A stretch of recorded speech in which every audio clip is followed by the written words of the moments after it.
The training arena of the Threxian Academy of Arms was built like a cathedral of war.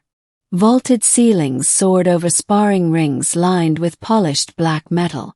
Hollow banners shimmered with the colors of the great warrior houses, and the clang of sparring weapons echoed constantly. This was where the galaxy's fiercest young fighters trained, not for survival, but for honor, prestige, and the pride of entire species. Humans weren't supposed to be here. Corporal Mason Holt leaned against a wall, mop in hand, his dull gray cadet's uniform damp with sweat. He hadn't been admitted to the academy. He had been hired as a janitor. The council had offered Earth exactly one seat in this hallowed place, but the politicians back home bungled the negotiations. The slot had gone to a child of some admiral's cousin, who promptly washed out after 3 weeks. That left Mason, a lowly human soldier stranded in a school full of aliens who dismissed him as a weakling species. Still, Mason had to earn his keep. He swept the rings, scrubbed the bloodstains, and picked up the splinters of shattered training weapons after every duel. And he listened. He watched. He learned. The Threxians were a reptilian species, towering and broad-shouldered, with horn ridges that glittered with combat paint. Among them was Lysara Dren, the pride of House Dren and undefeated champion of the cadet ranks. She was lethal, disciplined, and utterly proud. When she moved, her spear whistled like wind tearing through steel pipes, and when she struck, her opponents left the ring bloodied. She despised Mason. To her, the human was a parasite, always sweeping up after true warriors, pretending to matter. "Little groundling," she said one afternoon, her voice dripping with mockery as she watched him mop the blood off the ring. "Tell me, do you ever feel shame, watching your betters fight, while you scrub their mess?" Mason didn't answer. He dipped the mop in the bucket, swirled it, and kept scrubbing. Lysara's eyes narrowed. Or do humans not even understand shame? Around her, a group of cadets laughed, their scales glittering with academy paint. Mason still said nothing. Years of military training had taught him to endure worse than taunts. But Lysara wasn't done. "Perhaps you should fight," she said suddenly. "Yes, duel me. Then when I break your bones, you'll know your place." The cadets roared with excitement. A duel. Against a human. This would be a story to share for months. Mason sighed and leaned on the mop handle. "You don't want that," he said simply. That only fanned the fire.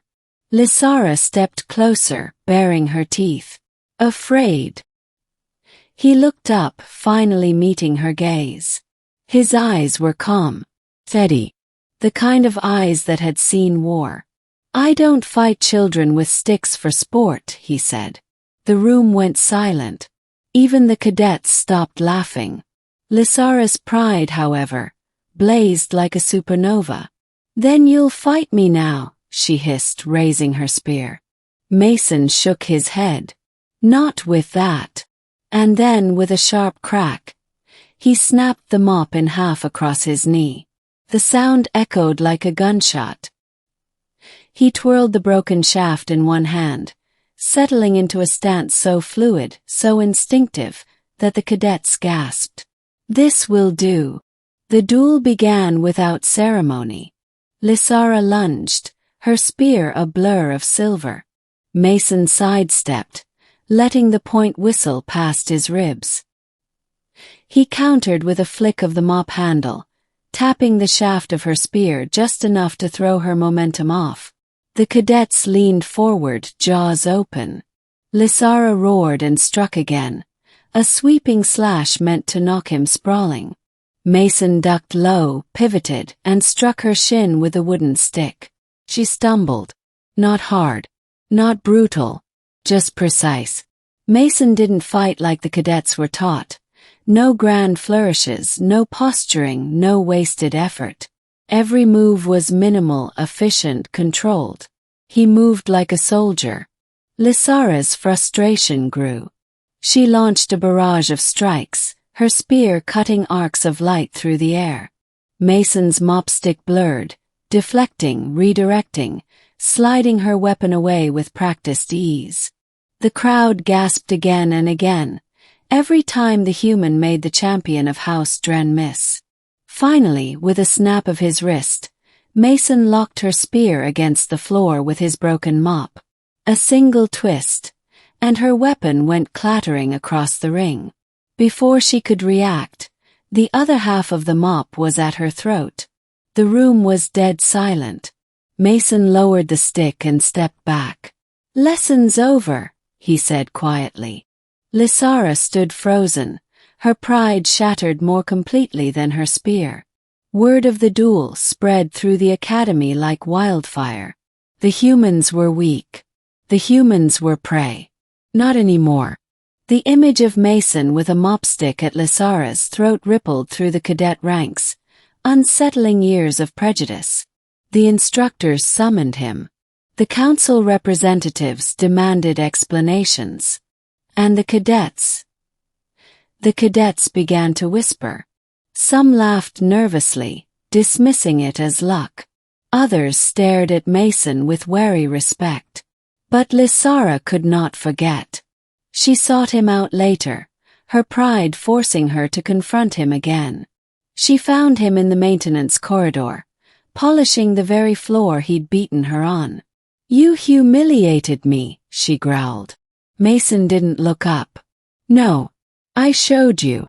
"Showed me what?" she spat.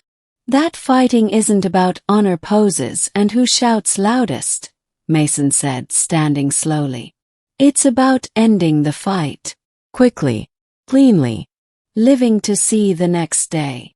Lysara sneered. "That's not the way of the Threxian warrior."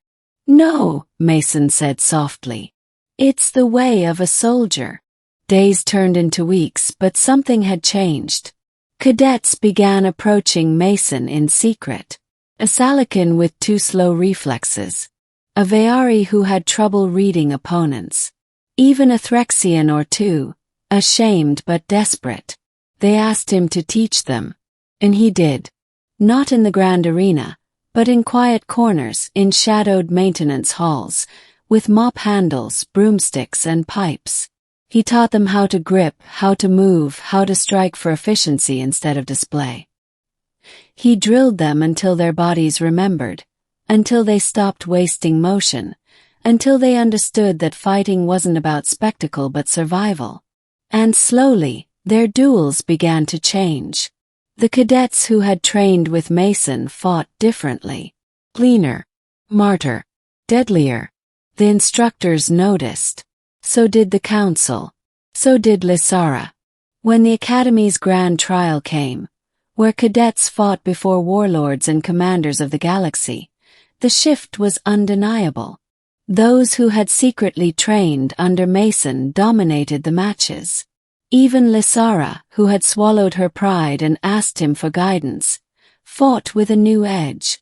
When she claimed victory in the final bout, the crowd roared her name, but she turned her eyes to Mason, standing quietly in the shadows with his mop. And then she did something unthinkable. She bowed. The other cadets followed. Dozens of warriors from dozens of species, bowing toward a human janitor holding a mop. Mason froze, utterly out of his element. Lysara's voice rang through the arena. "This human has taught us more than weapons and forms. He has taught us what it means to fight with purpose. We owe him respect." The warlords and commanders, seated above, exchanged murmurs. The council members whispered furiously. And Mason, awkward as he was, simply nodded. In the months that followed, Mason Holt was no longer just the janitor.